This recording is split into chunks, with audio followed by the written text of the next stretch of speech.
are the most contentious issues in Europe right now related to climate action, and how can the Conference of Europe address them? There's not one single most contested issue. I would say this is not the case.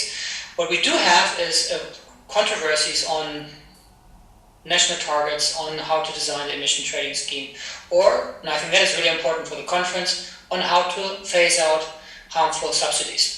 Let's take the carbon adjustment mechanism, for example. We see a very odd split between Eastern and Western member states in the European Parliament. What do you make of that? I would not call it a divide. I would call it a contested issues, that's true, but it's only natural. And I would not think this is really East and West or North and South. It's much more along specific interests of specific countries. So you would have different opinions on Latvia, for example, or Estonia, or Poland, or France, or Spain.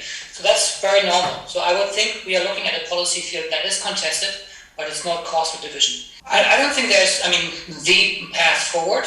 There are many different ones. But what it really comes down to is, and that is true for any country, big or small, rich or poor, any country, and that is political will. It really comes down to that. If there's political will to decarbonize economies quickly or not so quickly, then it's going to happen. If it doesn't exist, it's going to be difficult. It really comes down to what the people want. And looking at Germany, my country, I would say Germany seems to be pretty progressive. But at the same time, I think we very much have the climate policies that people want. I think we are able to translate public opinion into policy measures. And I think we do this with quite precision.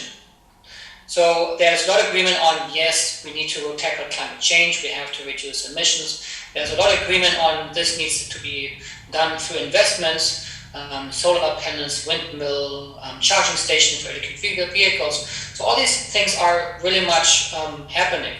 But at the same time, when it comes to things that are not as popular, for example, parts of cities to be car-free, that is much more contested, and we don't have that.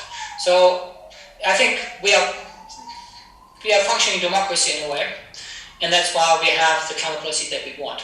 I think it's true for many member states.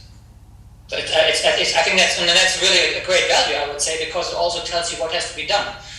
It tells you if we want to really have progress, we need to have majorities and stronger political will. And it comes down to that. And I think it's true for most member states. I'm not sure about all member states, but I'm certain that this is actually what's going to happen or what needs to happen, that majorities want deeper emission reductions and that measures that actually come along with that. How much do you think these issues are trade-offs between welfare and equitable development, let's say? Do you think there is a tension between our climate goals and the development goals in Europe? I think it works the other way around for the most part. What it really comes down to is, climate change as such is very unjust. It's, I think, one of the most unjust developments that we will face, because it really impacts the poor more than the rich. So, it's true, some of the measures that we are looking at, they have implications on spending powers, and these are very valid concerns and they need to be addressed. But all in all, I think the climate agenda really is an agenda that helps the poor more than the rich.